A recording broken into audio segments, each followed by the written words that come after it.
visibles durante el día y otras que deben ser visibles durante la noche. Generalmente en la noche pues, son señales luminosas de colores con diferentes destellos, diferentes ritmos de destellos. ¿Sí?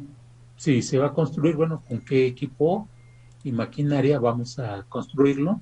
Si se tienen en el país los equipos necesarios o se requiere que esos equipos sean de,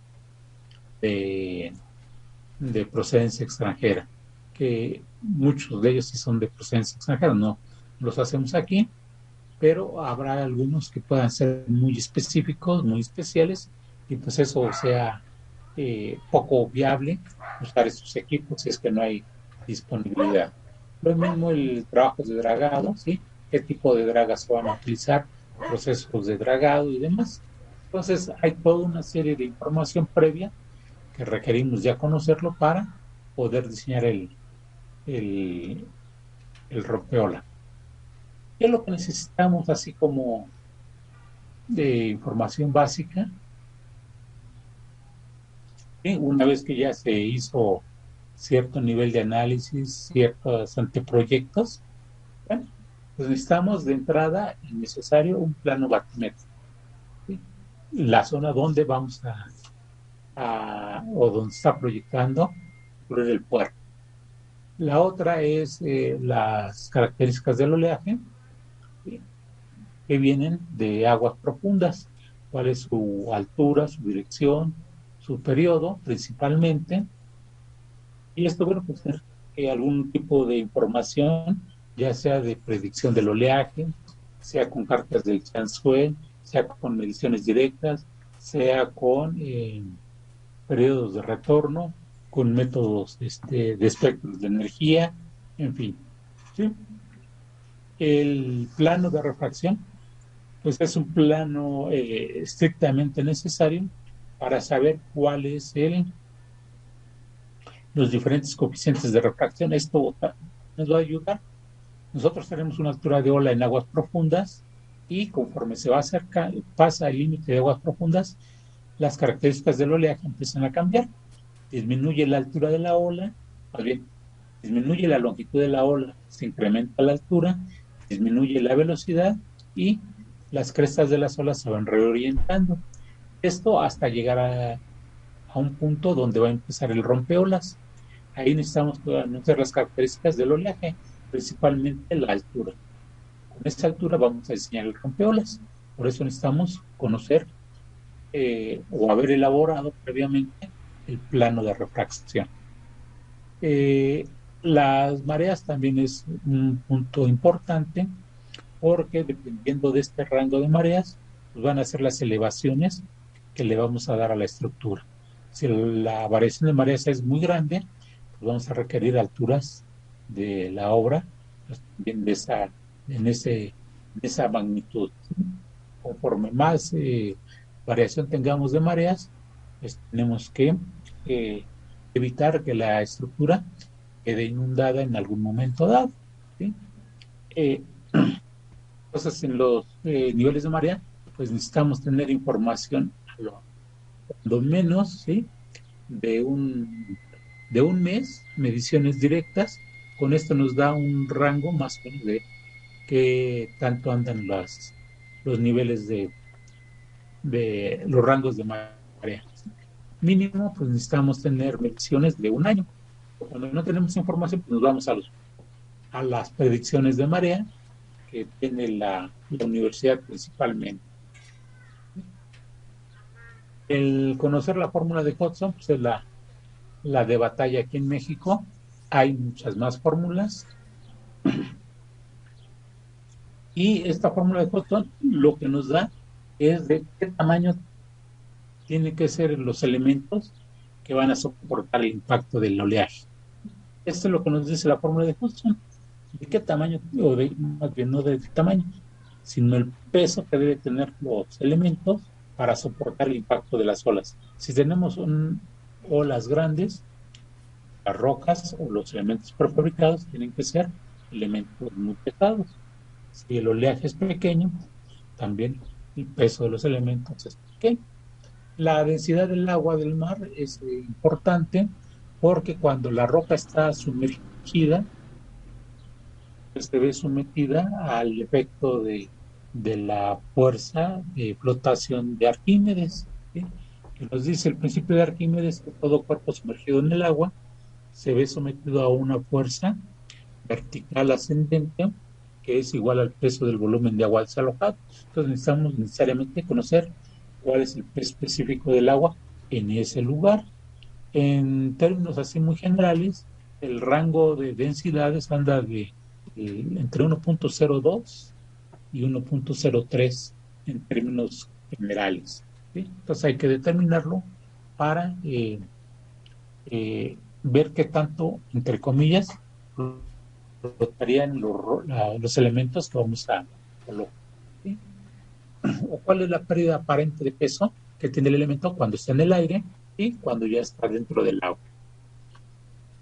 El proceso de construcción del rompeolas, pues aquí hay un montón de posibilidades, ¿sí?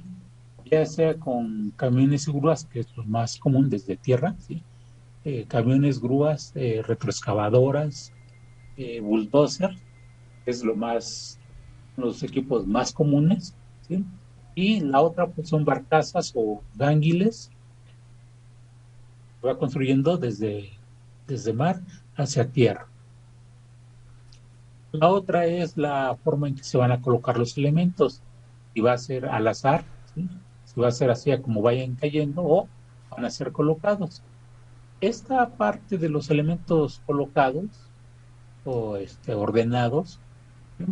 Obedece a que nosotros con los elementos prefabricados principalmente tienen que tener un nivel de trabazón, un nivel de ligazón entre un elemento y el otro que nos permita que soporten mejor el impacto de las olas y no se salgan o no se boten de donde están colocados.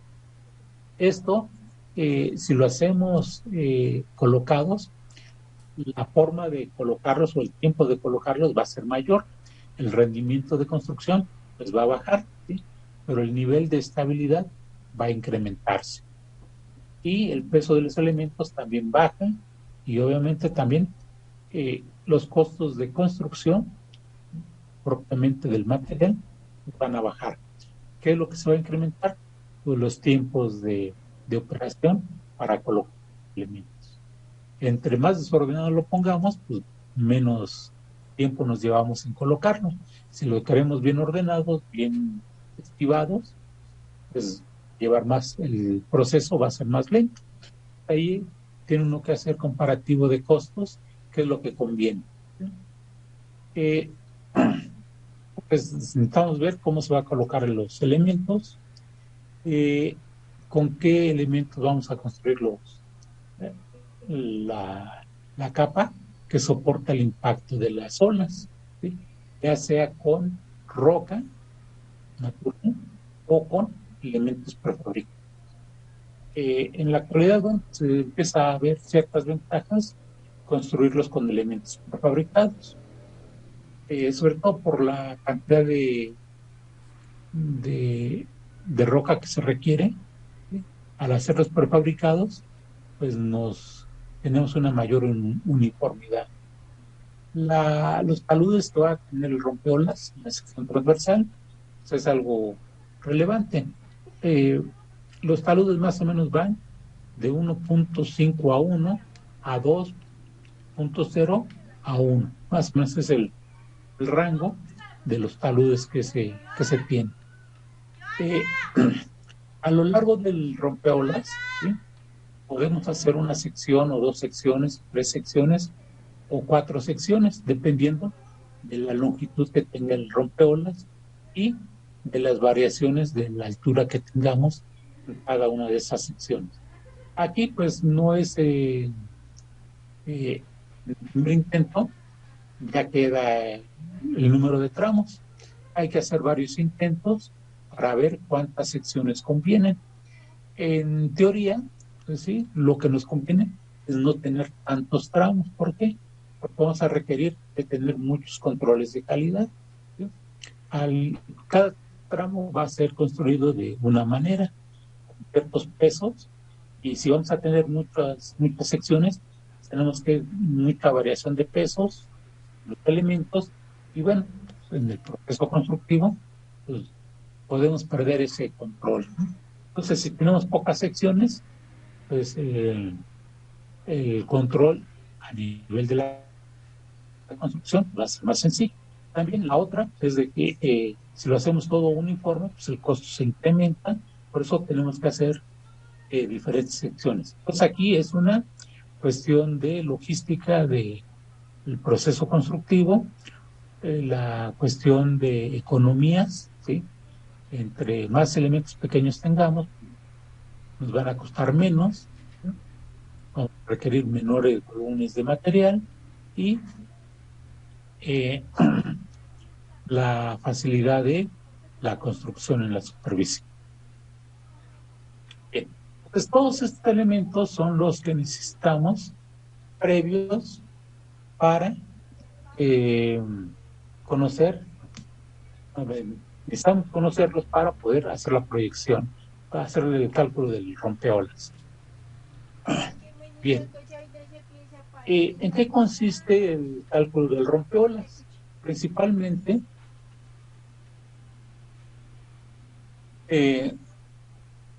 debemos determinar si este rompeolas va a llevar un porcentaje de daños o el rompeolas no debe de sufrir ningún daño, dada la importancia que tiene. Algunos puertos, por poner el ejemplo de los barcos pesqueros, y los puertos pesqueros, pueden admitir cierto nivel de daños. Esto es, nosotros podemos programar, ¿sí?, o estimar que cuando construyamos el rompeolas va a sufrir daños y puede sufrir un daño del 20-30% de daños y no va a causar problemas a la economía nacional. A lo mejor va a haber unas afectaciones a nivel local o regional, ¿sí? Podemos correr ese tipo de riesgos dada la importancia del lugar, ¿sí? Pero si tenemos un puerto petrolero, un puerto, llámese Salina Cruz, o un puerto como el de Lázaro Cárdenas, que es un puerto industrial, ¿sí?, pues ahí no nos podemos dar el lujo de que el rompeolas sufra daños. ¿Por qué? Porque se afectan la economía no nada más local ni regional, sino la economía nacional. Entonces, esto de los porcentajes de daño que nosotros podemos estimar, pues es lo debemos de evaluar, ¿sí? ¿Qué tanto nos conviene o qué tanto no conviene? Y aceptamos un porcentaje de daños es porque los elementos que vamos a utilizar van a ser de menor tamaño. Cuando se presenta un huracán, ¿sí?, pues la estructura no va a resistir al 100% del huracán, sino que va a destruir una parte importante de ella, ¿no? A lo mejor el 10%, 20%. Si queremos que ante la presencia de un huracán el rompeolas no sufra ningún daño, bueno, pues lo hacemos que sea un criterio sin daño. El daño que se admite como tolerable es entre el 0% y hasta un 5%. ¿Qué se refiere a este 5%? Este 5% se refiere a que del total de piezas que pongamos, ¿sí?, lo que se pueda mover o fracturar o deteriorar o rodar, ¿sí?, sea de 100 piezas que colocamos, 100 rocas que coloquemos, cuando más se puedan mover 5. Mueven 6, 7 rocas, entonces ya nuestro rompeolas ya no cumple con esa condición de 0 daños, ¿sí? Entonces,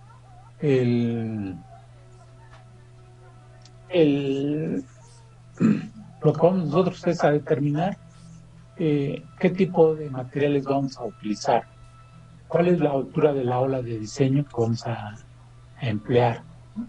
Aquí nosotros sabemos que hay olas pequeñitas, medianas, grandes, muy grandes, extraordinarias. ¿Con cuál de todas esas es con la que voy a diseñar? Este es un parámetro importante. La altura de la ola juega un papel fundamental.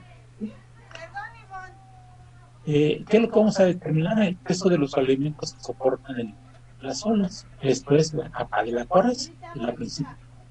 El peso de los que componen la capa secundaria y finalmente cómo va a estar constituido el núcleo. ¿Qué tan gruesas son las capas de la capa de la coraza y de la capa secundaria? El ancho en la base, ¿sí? ¿Qué tanto se va a abarcar en el fondo marino de esta estructura? Entonces el ancho, la base en el núcleo, en la capa secundaria y de la coraza. Eso es lo que necesitamos evaluar. La otra es cuál es el ancho en la parte superior de los rompeolas. Esto es el coronamiento del núcleo, qué tan ancho tiene que ser, la capa secundaria y finalmente la coraza. ¿Cuál va a ser su ancho en la parte superior y cuál es el ancho en la parte inferior? Otra es qué tan elevados tienen que estar los diferentes capas respecto del nivel del mar. ¿Qué tanto deben de sobresalir? Nosotros sabemos que cerca de la playa, pues las olas ya son más pequeñas, entonces la elevación pues es pequeña. En cambio, en la parte del morro, las alturas de olas son más grandes, la elevación sobre el nivel del mar pues va a ser mayor. Entonces, necesitamos determinar cuál es la altura que deben de tener las diferentes secciones del rompeolas. Finalmente también lo que nos va a ser importante es cuánto material vamos a requerir. En principio, pues nos basamos al volumen, aunque para efectos de pago se maneja no tanto el volumen, sino las toneladas de peso de roca que se están transportando. Entonces, saber, y así como cualquier obra, ¿no? ¿Cuánto nos va a costar? Bueno, ¿qué volumen de obra es que requiero? Pues aquí, los volúmenes de material que se van a requerir, cuánto nos va a costar, ¿sí? Desde el banco de material, si los bancos nos dan las cantidades suficientes en cantidad y en peso, ¿sí? Para el núcleo, capa secundaria y coraza, ¿sí? Y los pesos que traen, ¿sí? Entonces vamos pues, determinar qué cantidad de material vamos a si vamos a utilizar elementos prefabricados, bueno, ¿cuántos elementos se van a tener que fabricar? ¿Sí? ¿Cuántas cimbras voy a requerir de todos los elementos que se van a requerir? No debo de usar ni de menos ni de más. Bueno, a lo mejor de más puedo construirlos y dejarlos como refacciones. Construyo de menos, va a quedar la obra en mal. ¿Sí? Bien. Todo esto anterior, ¿sí? Lo vamos a evaluar para las características que va a tener en el morro, ¿sí? Y si hacemos diferentes secciones a lo largo del rompeolas, bueno, tenemos que determinar esas anchos de coronamiento, anchos de base, elevaciones, pesos, valores de cada capa en cada una de estos ramos. ¿Sí? Y la otra es a lo largo del cuerpo y también en la parte del empotramiento o el arranque del rompeolas. En el arranque está una parte sumergida en el agua, o se encuentra en el lago mar, y otra parte está en la parte de tierra. ¿Sí? Nosotros, pues, obviamente, tenemos que empezar a construir desde tierra y, bueno, pues, no tocar el agua con el equipo de construcción. Ese equipo de rodamiento pues, está apto para rodar en terreno de terracerías cuando no puede empezar a construir en el mar. Entonces necesitamos ver de qué longitud es el empotramiento y de qué características tiene que ser ese arranque. Entonces, estos elementos lo que vamos a determinar, los pesos, el ancho del coronamiento, el ancho de la base, las elevaciones, el delantal, que en algunos casos se puede omitir, dada el análisis que se haga del transporte de sedimentos, la posible socavación que pudiéramos tener. Se pueden omitir o es obligado colocarlos en algunos casos. ¿Qué cantidad de material vamos a requerir para construir coraza, capa secundaria y núcleo? Y si lo hacemos prefabricados, bueno, ¿cuántas piezas se van a requerir? Esto es lo que vamos a nosotros, lo que consiste el diseño del rompeolas. Previamente de todo esto es hacer un plano, con el plano de construcción. Bien, las fórmulas, bueno, aquí tenemos ya la fórmula de Hudson, que también ya la vieron ustedes, donde nos dice los procesos elementos de la coraza. Esta es la mención, ¿sí? Y como vamos a ver, todo va en función de este peso. La altura de la ola de diseño es diferente a la altura de la ola en aguas profundas, ¿sí? En aguas profundas tenemos una altura grande. Cuando ya estamos pasa aguas intermedias, la altura de la ola empieza a tener ciertos efectos por la refracción, la difracción que pudiera haber en un momento dado y algún posible reflexión o rompiente de la ola. El coeficiente de estabilidad, esto viene en una tabla que seguramente la vieron, pero no la alcanzaron a ver en su cómo interpretar. Y la vamos a ver aquí. El peso específico del material, ya sea roca o sea concreto. La densidad del agua, ¿sí? Esto es el agua del mar entre el agua dulce. Y la parte importante es el talud que tiene el rompeolas. Entre más tendido es el rompeolas, mayor volumen de obra vamos a requerir. Entre más vertical sea, menos volumen. Pero sabemos que si lo hacemos muy vertical, la estabilidad, por ser elementos sueltos, pues se puede perder, ¿sí? Y los elementos empiezan a rodar y se circula, al final de cuentas, falla. Entonces, el peso de los elementos de la coraza, que es el fundamental, ya lo tenemos, eso nos lo va a dar. El peso de los elementos de la capa secundaria, pues va a ser un rango entre el 10 y el 15 partes de lo que pesa la coraza. Y les hago la mención de que las nomenclaturas que voy a utilizar, los subíndices, P va a ser para coraza, la CS para capa secundaria y la N va a referir al núcleo. Entonces vamos a tener peso de capa secundaria, peso del núcleo, ancho de coronamiento del núcleo, capa secundaria y así sucesivamente. Entonces el cálculo de los pesos pues, es muy sencillo. A partir de lo que calculemos con el peso de la coraza, pues únicamente es aplicar dividirlo entre cantidades y ya tenemos el peso. En algunas ocasiones el peso lo van a ver con la letra W o con la letra P, dependiendo el libro o el idioma de donde se han tomado las expresiones. El W porque viene del inglés, la P porque viene del español. Bien, el espesor de la capa, ¿sí? Aquí tenemos la expresión que nos dice que es igual a N por K, el peso de los elementos, el peso específico del material, y esto elevado a la 1/3. Esto es más o menos aproximadamente el 1/3. Si ustedes ven la fórmula de una esfera, cuál es el volumen de una esfera, verán que está elevado a la 1/3. De ahí es donde viene esta parte. Bien, entonces aquí el número de capas a utilizar comúnmente son 2 capas, ¿sí? De capa secundaria o de coraza. ¿Por qué son 2 capas? Porque si ponemos una sola capa, el índice de huecos que se queda entre roca y roca pues es relativamente grande. Si tenemos dos capas, irse traslapando estos elementos, el índice de huecos va siendo menor, entonces la estabilidad se va incrementando.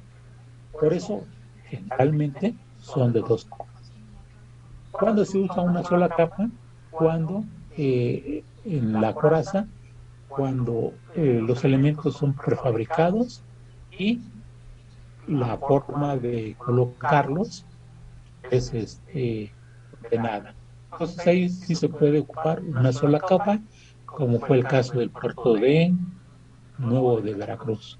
En el caso del puerto de Dos Bocas y de Salina Cruz, que fue el ejemplo que yo les puse, pues ahí se usaron dos capas. El coeficiente de capa, que esto nos lo da en una tabla, el peso de los elementos de la capa de la coraza de la capa secundaria, el peso del material. El ancho del coronamiento, ¿sí? Nos dice que es la misma fórmula, ¿sí? Si ustedes ven, es la misma expresión que tenemos en la parte de arriba, exactamente igual. Entonces, el ancho del núcleo, ¿sí?, mínimo es de 350. ¿Por qué 350? Porque es el espacio donde puede pasar un camión a volteo. Entonces, lo mínimo que requerimos es 350 de ancho. De ahí podemos, si queremos tener un camión de ida y otro camión de regreso, pues ya serían 7 metros de ancho. Entonces, si aparte queremos poner grúas de gran tamaño, pues ese ancho se va incrementando. Entonces, depende el ancho del equipo de construcción que se esté usando, la forma de que se va a querer construir, ¿sí? Entonces, el ancho mínimo es de 350. Para calcular la elevación de cada una de estas capas, para el caso del núcleo, ¿sí?, nosotros tenemos el nivel más bajo que tiene la marea más el rango de marea, esto es la pleamar, le sumamos el nivel de bajamar medio inferior más la pleamar más un bordo libre. Esto es lo que nos va a dar la altura del coronamiento del núcleo. Para la capa secundaria que traigo, es el nivel del núcleo más el espesor de la capa secundaria. ¿Y cuál va a ser la elevación de la coraza? Pues va a ser la elevación de la capa secundaria más el espesor de la coraza. Entonces, de esta manera nosotros evaluamos cuáles son todas las dimensiones del rompeolas. Y aquí tenemos un esquema de todas las dimensiones que tenemos. Tenemos que anotar de qué lado es el lado mar y de qué lado es el lado protegido. Vemos los espesores, el espesor de capa secundaria, el espesor de capa secundaria aquí, más o menos este croquis puse los espesores. La capa secundaria pues, es más delgada que la de la coraza. El núcleo, bueno, es lo que lleva mayor masa. El nivel del agua tiene que estar siempre por debajo del nivel del núcleo, ¿sí? ¿Por qué? Porque por el núcleo, en primera instancia, va circulando el equipo de... Entonces tiene que quedar por encima del nivel del agua. Si quedara por debajo, pues el equipo se estaría trabajando inundado y eso, pues si lo hacemos con roca, estamos en un terreno, si cuando llueve el terreno se hace fangoso, imagínense, si el terreno está inundado, no sería factible poder trabajar. Por eso es que el nivel del agua, el nivel del núcleo, tiene que estar por encima del nivel del mar. El nivel más alto, ¿sí?, tiene que sobresalir una parte del nivel del núcleo. Bueno, tenemos los diferentes anchos de coronamiento, los anchos en la base, la longitud del delantal, que les digo, en algunos casos se puede omitir si es que no hay corrientes grandes eh, de erosión en el pie del talud, se pudiera omitir tanto la longitud como el espesor y bueno, todo lo largo de la base de la sección del rompeolas. Todas las variables. Los taludes, ¿sí? Como se menciona, y es por convención, es una unidad horizontal, cuántas unidades horizontales, una unidad vertical y cuántas unidades horizontales. Puede ser de 1 a 1.5 a 1.2, 1.5, 1.2 y 1.1, ¿qué es? 2.5, son los más comunes. Bien, una parte que, bueno, pues aquí debería yo de omitirlo, o es la parte de la geometría. Nosotros en la parte extrema del rompeolas, ¿sí? Lo que tenemos es,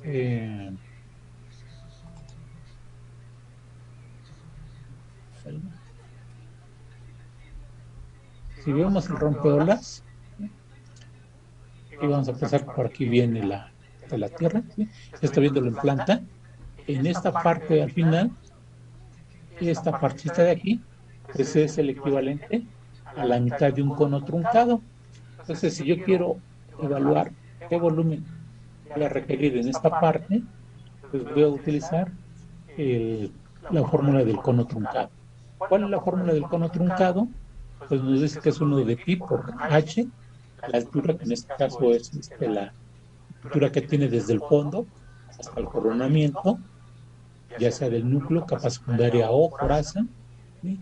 Por el radio menor al cuadrado más el radio mayor al cuadrado más el producto de ambos radios entre 3.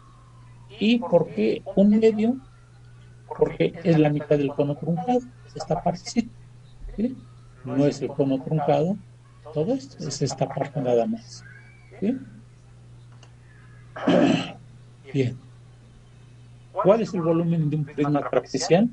Esto es en esta parte de aquí del morro, pues vamos a requerir, pues va a ser la forma de un trapecio, ¿sí? Tiene la misma altura, tiene la misma profundidad y un tramo que anda entre 50 y 80 metros comúnmente, ¿sí? ¿Cómo es? Bueno, pues sacamos el volumen del trapecio, que es la base mayor, la base menor por la altura sobre 2, eso nos da el área de la cara, y lo multiplicamos por el largo, nos da el volumen. Ahora bien, si tenemos nosotros ahora una sección, vamos a pensar que esta A1 es donde está la mayor profundidad y esta A2 está a una menor profundidad. Entonces, sacar este volumen de este prisma, ustedes lo buscan en las fórmulas de figuras geométricas, bueno, de cuerpos geométricos, pues no existe ninguna fórmula para evaluar este tipo de volúmenes. Entonces, lo que hacemos nosotros es sacar un promedio de áreas, del área 1 y del área 2, tomamos un área media, ¿sí? Por eso aquí tenemos el área 1 más el área 2 sobre 2 y lo multiplicamos por la longitud, nos da el volumen. Esto para poder cuantificar cuánto volumen vamos a requerir, ¿sí? Bien, nosotros también tenemos un sobreancho.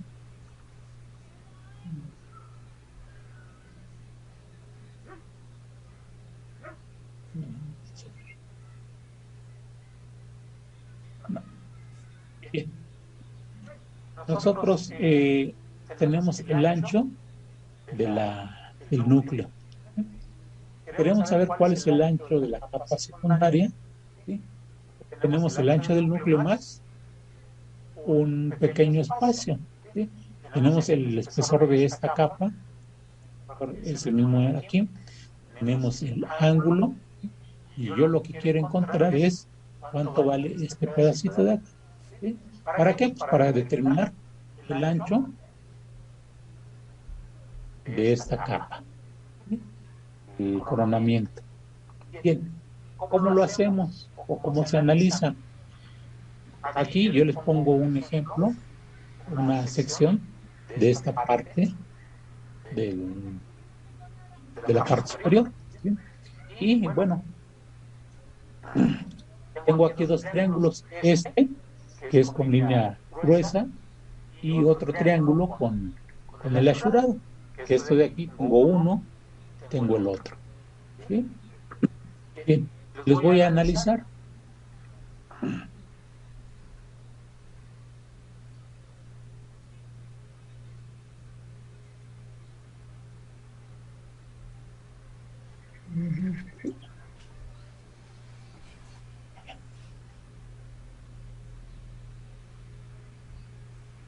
Bien, ¿cómo lo analizamos? Yo tengo en el caso del...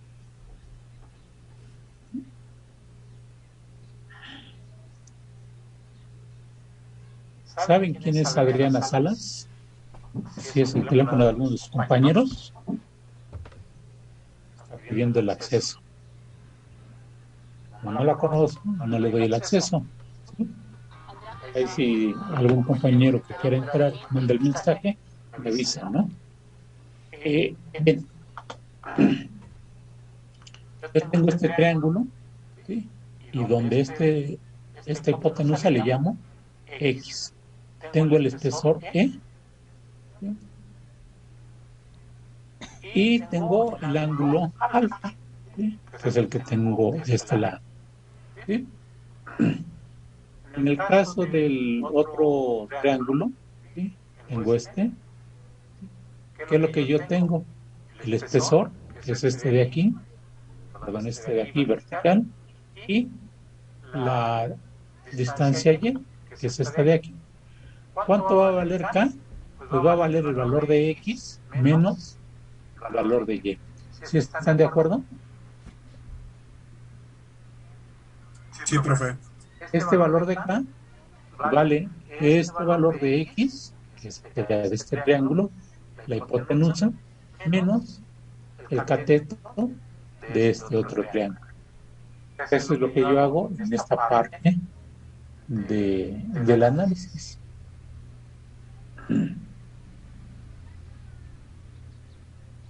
Aquí está que el seno del ángulo es igual a qué, en el caso de este de aquí. ¿Sí? El seno del ángulo es qué, cateto puesto sobre hipotenusa. Dejo la hipotenusa y me queda el espesor entre el seno del ángulo. El otro caso, ¿sí? ¿Qué es lo que yo tengo? Cateto puesto entre cateto adyacente es igual a la tangente. ¿Sí? Despejo el cateto adyacente y me queda el espesor entre la tangente del ángulo. Como yo sé que el valor de K es sobre ancho, es el valor de X, es el más grande menos Y, ¿sí? Pues únicamente pongo la diferencia. ¿Sí? De esta manera nosotros, desde el punto de vista geométrico, pues vemos cómo se evalúa ese sobreaño. Y lo mismo vamos a tener para el caso de la coraza. ¿Sí? El comportamiento es igual. ¿Sí? ¿Cuántos elementos prefabricados vamos a requerir? Bueno, pues aquí nos dice que hay un área a cubrir, un coeficiente de capa, que esto viene en una tabla, el índice de porosidad del material, qué tan poroso es. En esto lo obtenemos de una tabla, ya también la vieron ustedes, el peso específico del material y el peso de los elementos prefabricados. Esto de aquí lo elevamos a 2/3 y nos da de cuántos números vamos a requerir. Generalmente el área de la sección cubierta, lo que hacemos es cuántos elementos vamos a requerir por 100 metros. Esto es, eh, tengo aquí la luz del rompeolas, ¿sí? Tengo aquí la sección, ¿sí? Y aquí voy a llevar los elementos. ¿Sí? ¿Cuántos elementos requiero en esta área?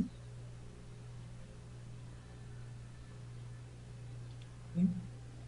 Y generalmente pues, tomamos una sección de 100 metros y pues, bueno, la cantidad de metros cuadrados que resulten, pues nada más lo multiplicamos por las 100 piezas, bueno, las piezas que se requieran en 100 metros cuadrados, y ya de ahí sacamos cuál es el total de. Esa es una manera de cuantificar cuántas.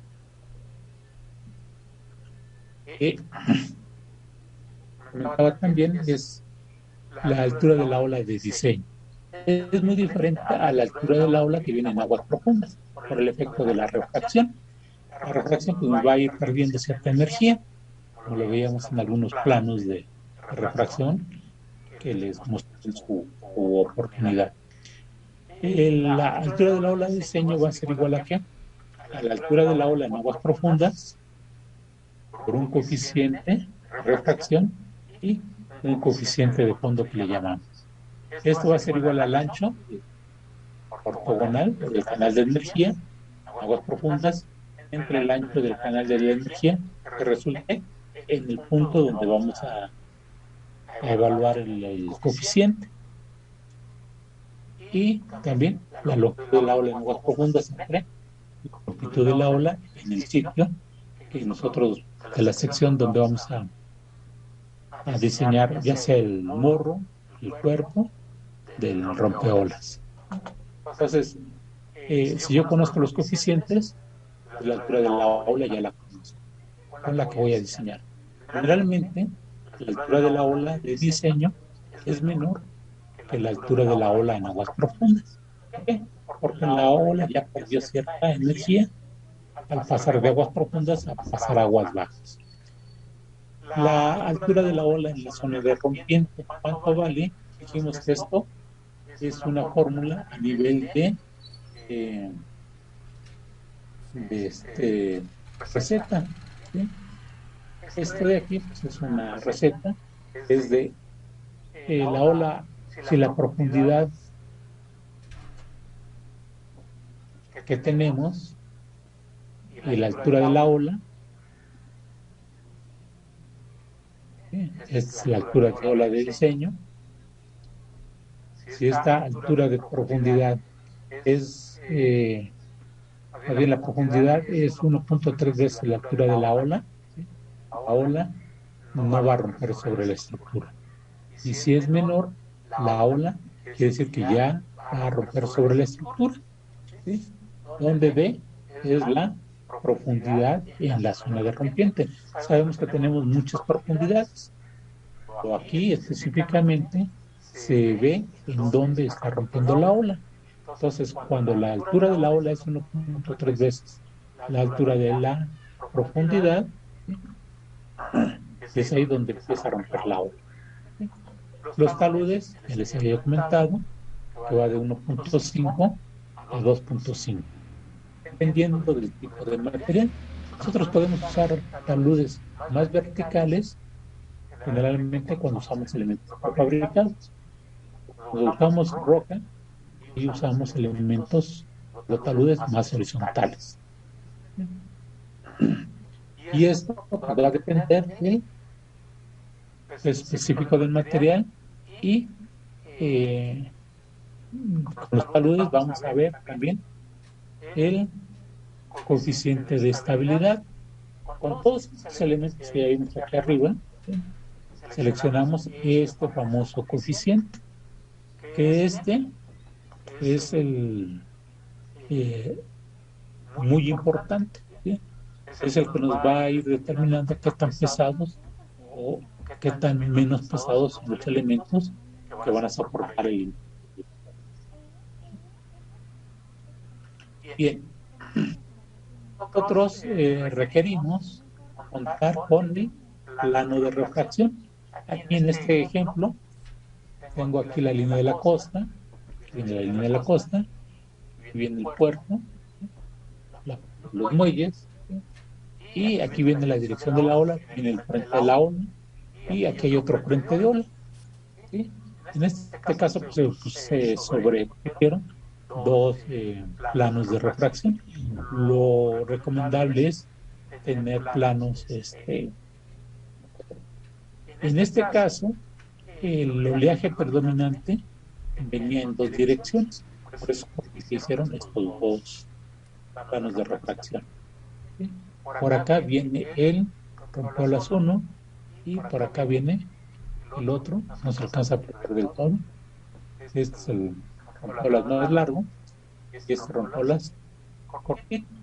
Y en este caso tenemos una, dos, tres, cuatro, cinco secciones. En esta otra tenemos uno, dos, tres secciones. Entonces, ¿cuántas secciones vamos a requerir? Bueno, depender de las profundidades que están indicadas las profundidades, la batimetría, las curvas batimétricas y las curvas topográficas. Va a depender de, eh, de qué tan largo sea, ¿sí? Qué tanta variación tengamos en la altura de la ola, ¿sí? Y en las profundidades. Esto, bueno, es criterio. Este es el puerto de dos bocas, ¿sí? Este es el rompeolas largo y este es el venía el rompeolas pequeño, este venía más para acá. Nada más se llegó a construir una parte.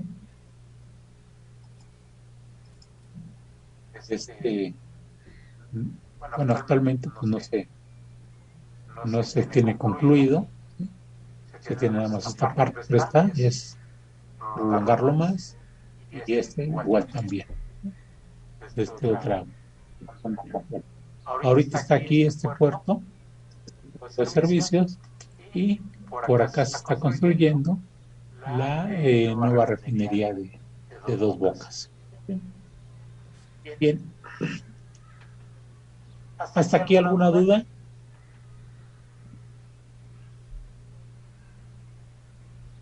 Chicos. Ninguna, profesor.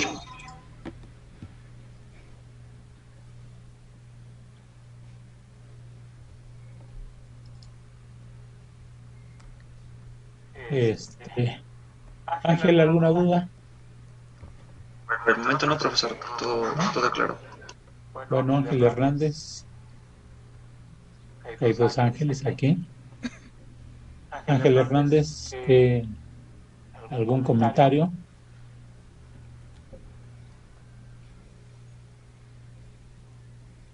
Si no me contestan, les voy a empezar a bajar puntos, porque pongo que están en otro lugar y no están en la clase.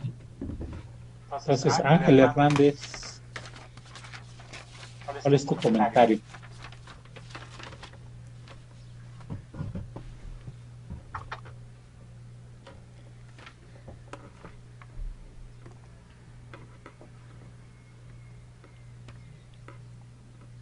Pues Ángel Hernández no está. Omar Popox. No, porque de momento no tengo dudas. Martín Flores.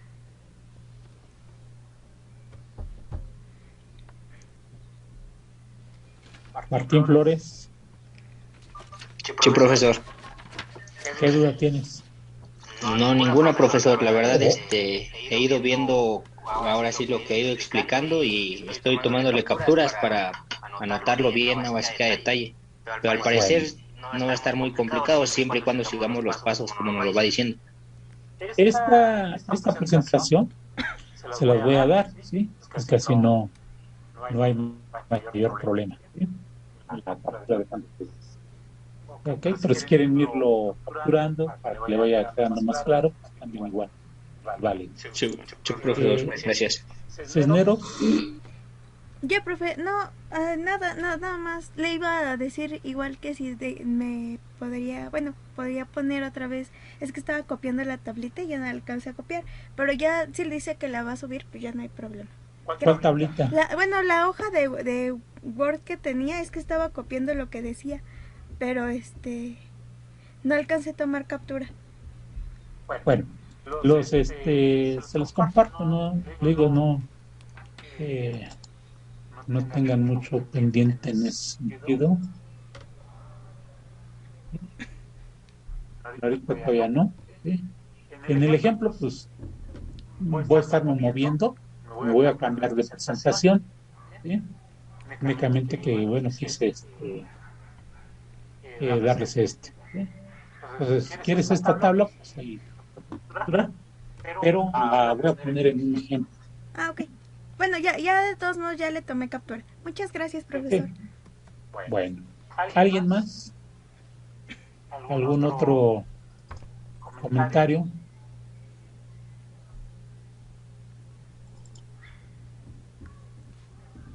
¿No hay comentarios?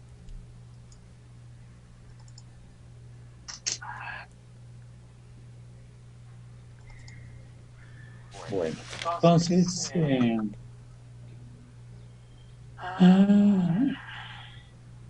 bueno, pues voy a poner por para que lo vean.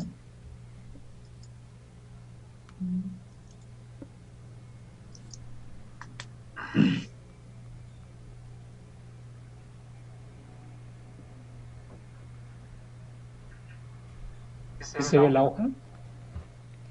Sí, profe. ¿La tabla? Sí. Bien. Sí, profe. Bueno, pues aquí les pongo cierta información, datos que ya traemos de proyecto, datos, información que ya se investigó, ¿sí? Y bueno, pues aquí está un croquis del rompeolas, ¿sí? Viéndolo en planta, ¿sí? Viene aquí los diferentes formas en que vamos determinando los elementos, ¿sí? Y cómo los vamos evaluando, las fórmulas que vamos empleando y cómo vamos evaluando cada uno de los elementos. Las tablas se hacen referencias, ¿sí? Los, cómo se calculan los volúmenes de cada una de las capas, ¿sí? Y finalmente pues la sección transversal, ¿sí? Tanto sus espesores, sus dimensiones, elevaciones, tanto de coronamiento como de la base y los pesos de los elementos. Y también tenemos por aquí el cálculo del volumen de obra, ¿sí? Entonces tenemos aquí y cómo se sigue con todo este proceso. Aquí, bueno, pues les pongo un ejemplo del elemento bari que tiene un coeficiente del que estábamos comentando, 16 y del 17. El cuerpo para el pintola, digo, el morro, ¿sí? Es de 14 y 17. Y lo que traíamos en la tabla, voy a estar mareando, ¿sí? ¿Dónde quedó? ¿Dónde quedó? La,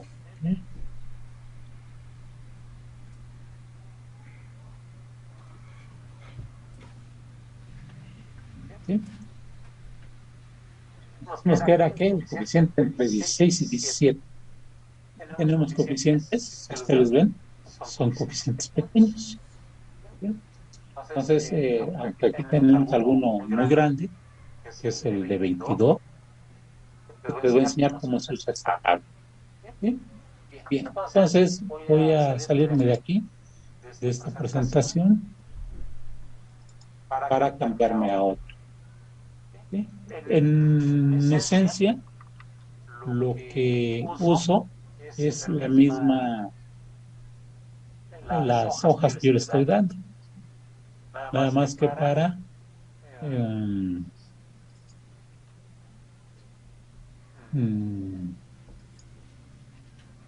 para la facilidad del cálculo, ¿no? Bueno, de la explicación, pues lo hice en otro formato. Y lo voy a compartir.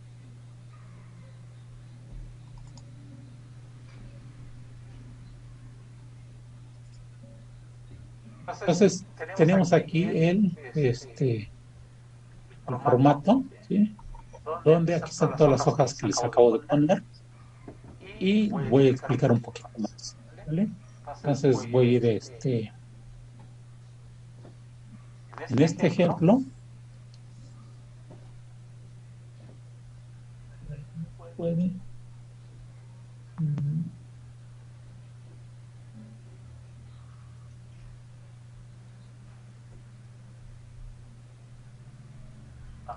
es otro formato. No, ya no lo puedo ampliar más aquí. Aquí están las hojas que yo les puse, ¿sí? aplicación.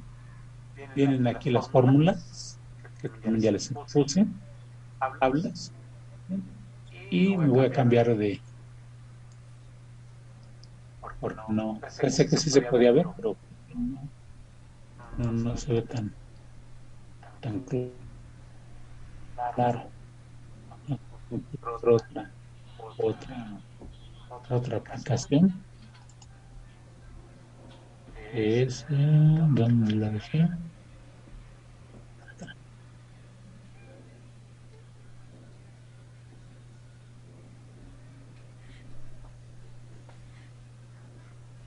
Y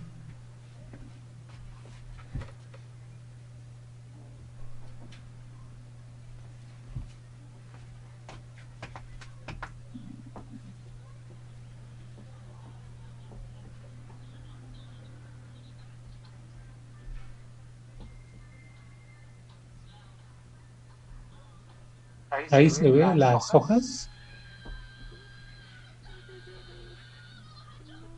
Sí, profe. ¿Sí? Entonces, aquí son las hojas que ya comentamos ahorita. Entonces, en este pues, se me hace más fácil poder cambiarme de páginas, ¿sí? Y poderme mover de un lado al otro. Bien, en el libro de Ingeniería de Costas, que también les dejé por ahí leer, les mencionaba de qué fórmula vamos a utilizar. Entonces, hay pues una cantidad de fórmulas. Vemos 1, 2, 3, 4, 5, 6, 7 fórmulas en esta pantalla, ¿sí? Ustedes ven el común denominador de todas estas que tienen, es que la altura de la ola está elevada al cubo, ¿sí? ¿Esto qué es lo que nos está indicando? Pues que si yo tengo una altura de ola de 1 metro, lo elevo al cubo, me da 1. Si tengo de 2 metros, me da 8. Si tengo 3 metros, me da 27. Si tengo 4 metros, me da 64. Entonces, esto pues, va a hacer que el peso de los elementos se vaya incrementando de manera exponencial, no de manera lineal. Entonces, la altura de la ola es un elemento sumamente importante. De ahí que nosotros hayamos dedicado un buen tiempo en estudiar las diferentes formas de determinar o de calcular o de evaluar o de estimar la altura de la ola.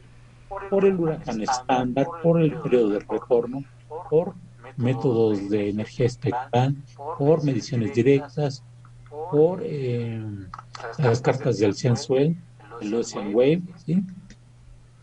Del huracán estándar, ¿sí? Entonces tuvimos muchos métodos para poder estimar cuál era la altura de la ola en aguas profundas. Pierde eso, bueno, pues la refracción y llegamos a la altura de la ola que va a impactar en el rompeolas. Pues ahí tenemos la altura de la ola en las diferentes fórmulas. Y si ustedes ven, las fórmulas vienen siendo aplicadas desde hace muchos años. No han variado significativamente, ¿sí?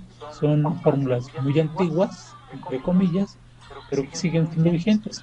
Todas estas fórmulas fueron realizadas en laboratorio.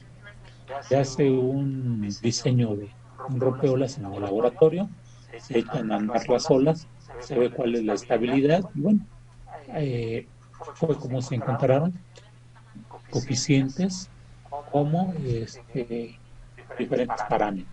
¿Sí? Entonces, esto pues es una que vean la cantidad de fórmulas que hay. Por ahí me faltaron otras fórmulas más, son alrededor de 20, y todas las que tienen es el común denominador de la altura de la ola en aguas profundas. Bien, haciendo una recapitulación,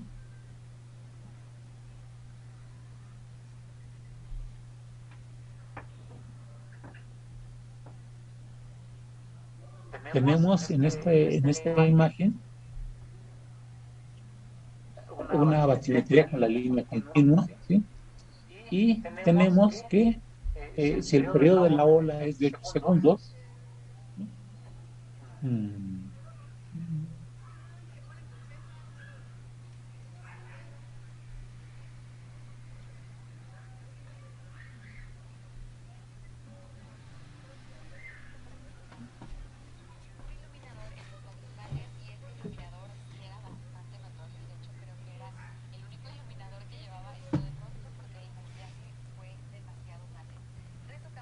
bueno, el señalador láser. Pero bueno, si tenemos, si se ve el mouse,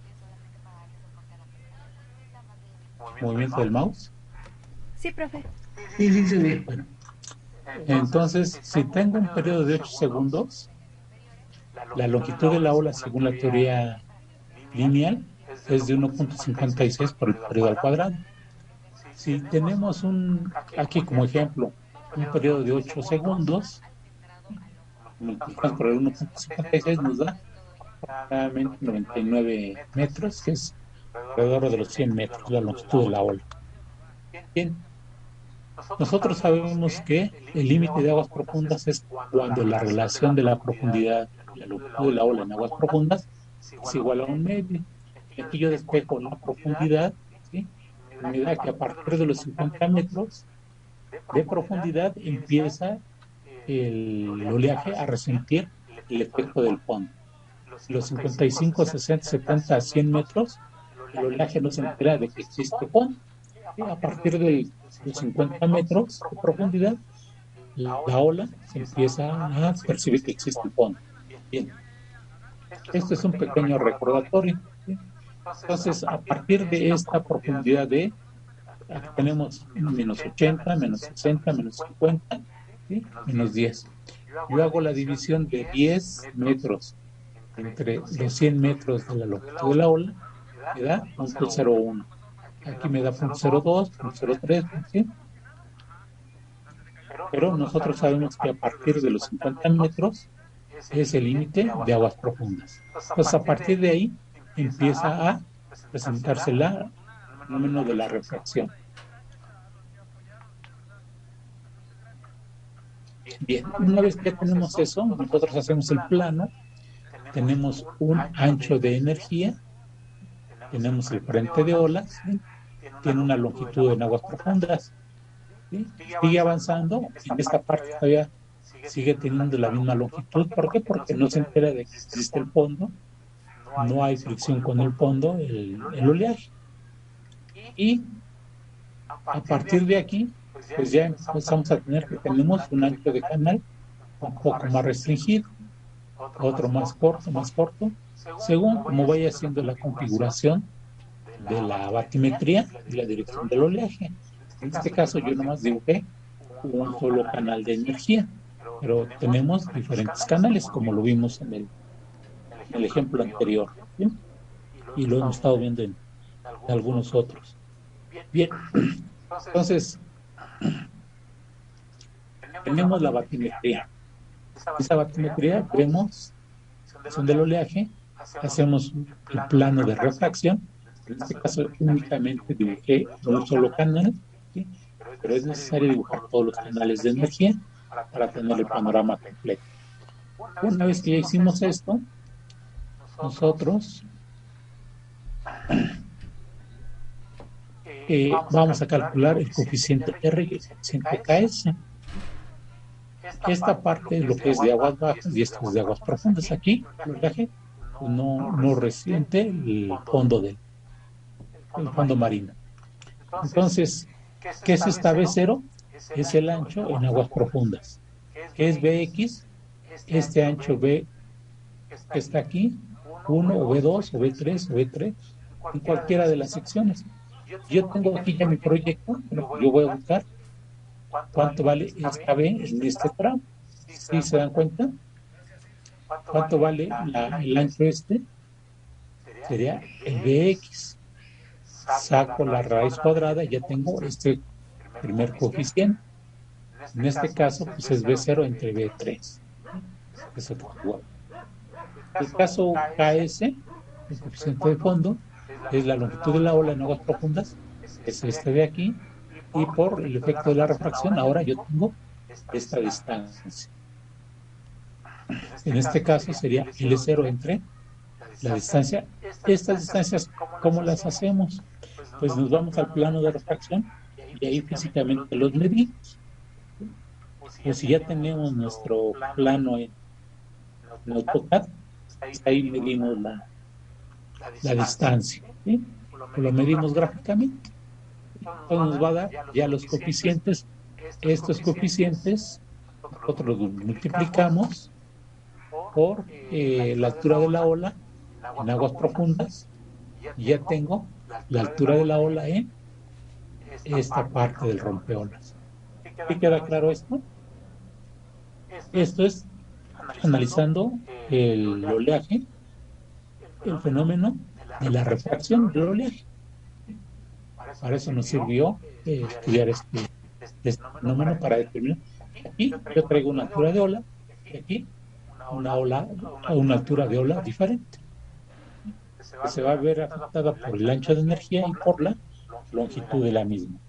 Habíamos comentado que la longitud de la ola va disminuyendo y la altura de la ola se va incrementando. En este caso, es lo que la altura de la ola no la estamos viendo, pero para obtener los coeficientes. Pues, estos son recordatorios de lo que es el fenómeno de la refracción.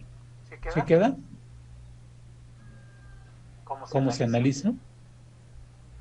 Primero la batimetría, después hacemos el plano batimétrico, el plano refracción. Una vez obtenido el plano de refracción, nos vamos con la evaluación de los distintos coeficientes. ¿Sí? Hacemos mediciones y con esto tenemos nuestros coeficientes y la altura de la ola. ¿Ahí vamos bien? Chicos.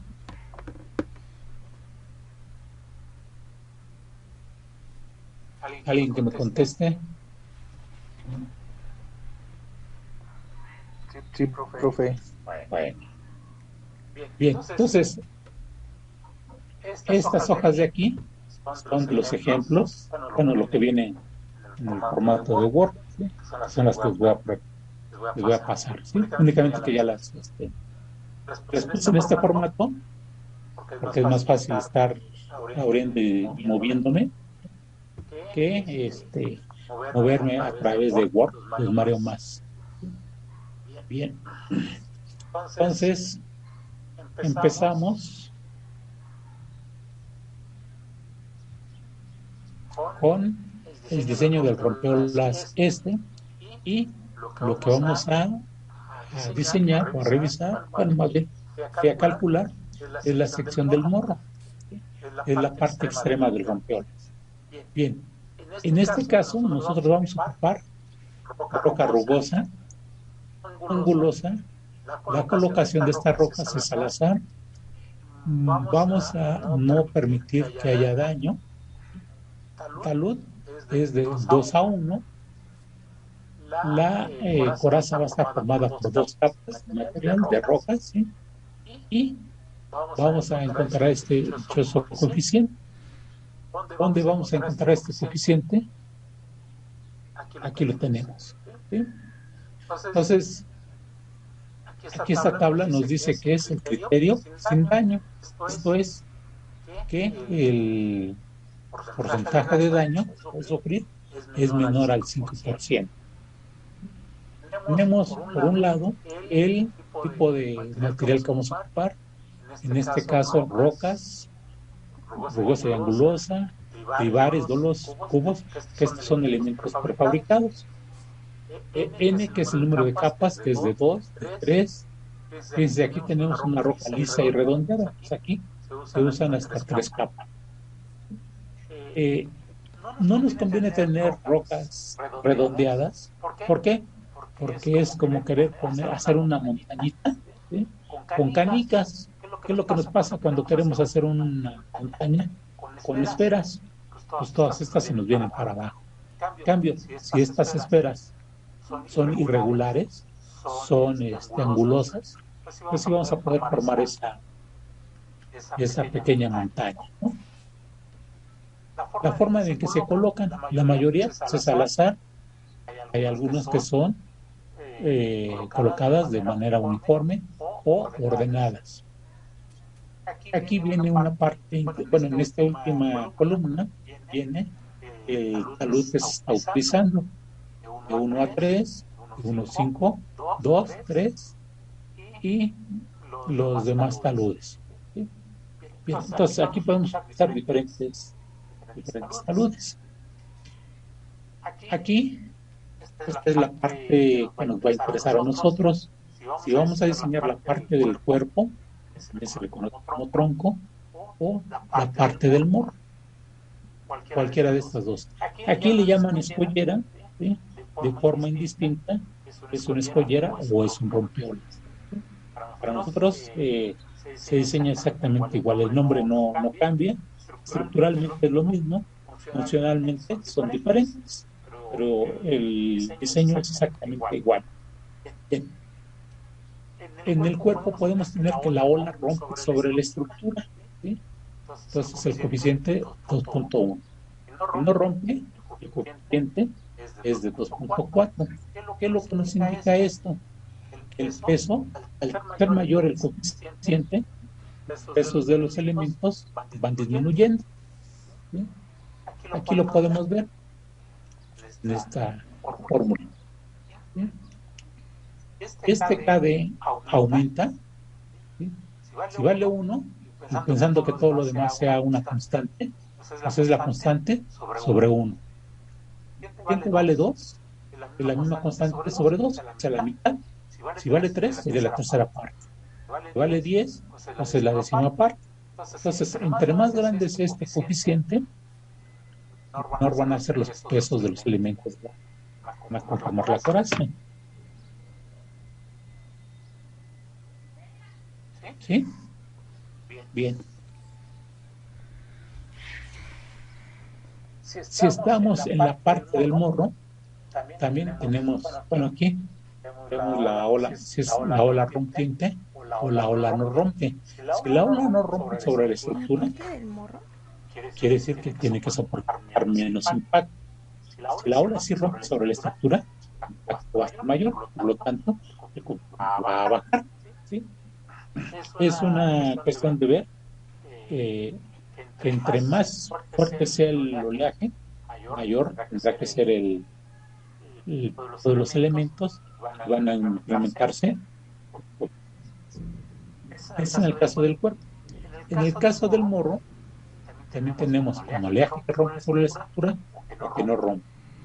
Como este morro es la parte extrema del rompeolas, pues está expuesta a diferentes direcciones de oleaje, a que pues nada más tiene un empotramiento de un solo lado, del otro lado pues está el mar, ¿sí?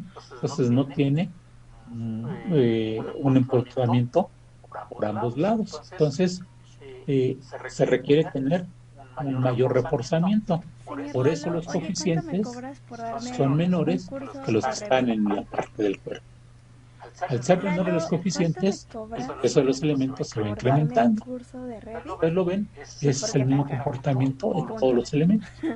Tenemos 9, y aquí tenemos 8.3, 7, 8, 7.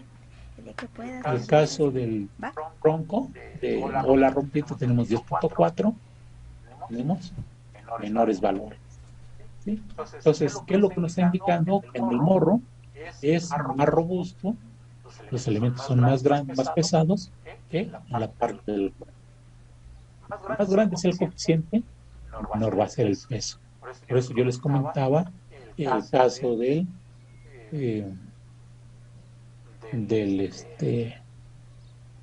este elemento bari, que es un elemento fabricado y que tiene coeficiente 16 y 17, ¿sí?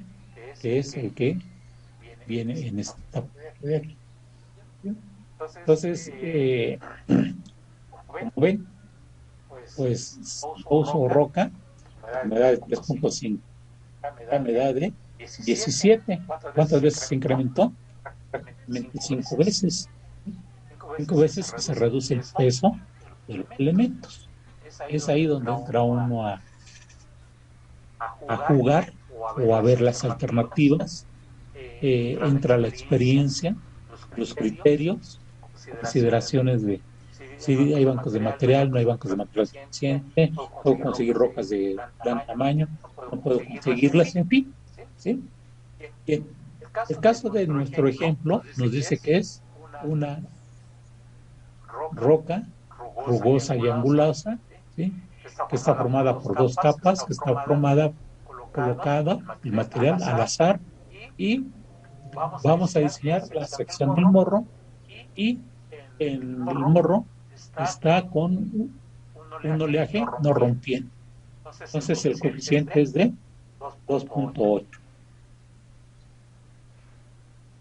Eso es lo que tengo yo aquí. La fórmula es esta de aquí, yo la aplico, me da la altura de la ola de 6.6 metros cubo. 2.6, que es el peso específico del material. 2.8, que es el coeficiente que acabo de comentarles. 1.57, que es la densidad relativa elevada al cubo. Y por la cotangente del ángulo, dijimos que en este caso era un talud 2:1, entonces la cotangente es 2, y esto me da un peso de 27 toneladas. Peso de los elementos de la capa secundaria, pues es un décimo a un quinceavo de estas 27 toneladas. Me da esto. Aquí vemos la fórmula. Traté de ponerle las operaciones de un lado y las fórmulas que se emplean del otro lado.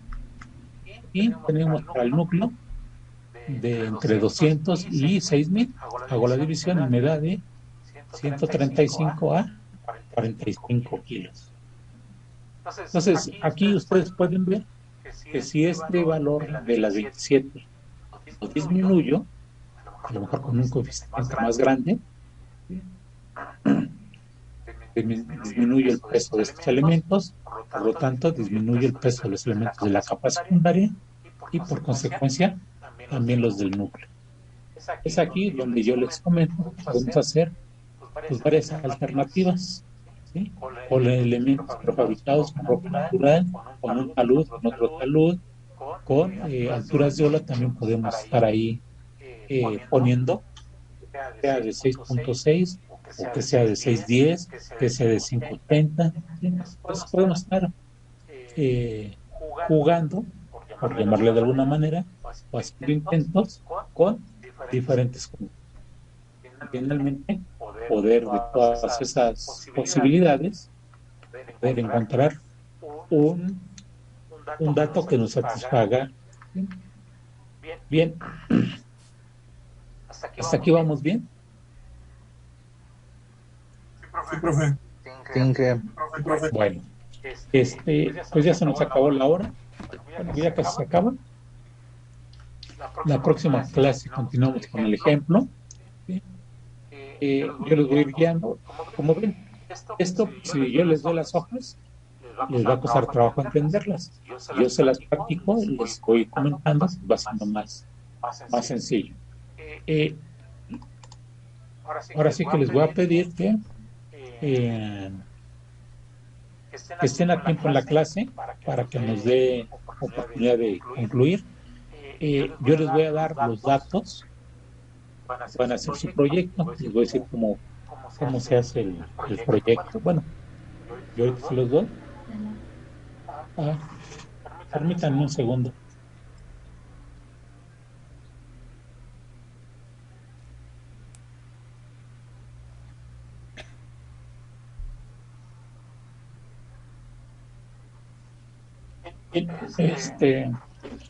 Traten de estar a tiempo, ¿sí? Conéctense unos 5 minutos antes para que puedan seguirle la secuencia, ¿sí?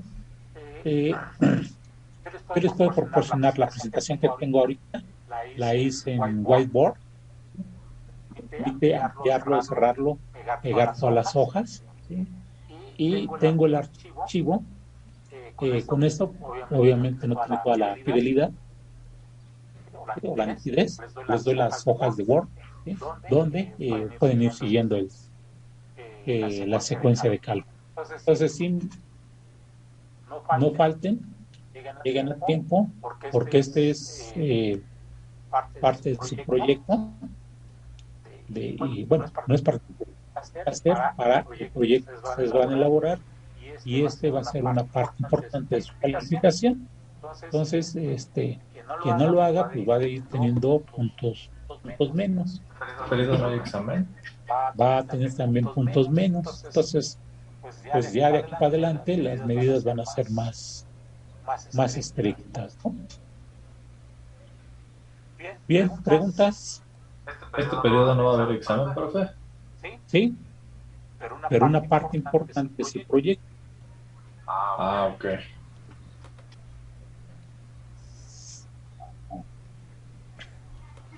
Bueno, entonces nos vemos el próximo martes y lleguen con tiempo, ¿vale? Gracias, profesor. Bonito fin. Cuídese mucho. Hasta luego, profe, muchas gracias. Buen fin de semana, y los que no han hecho la tarea, pues háganla.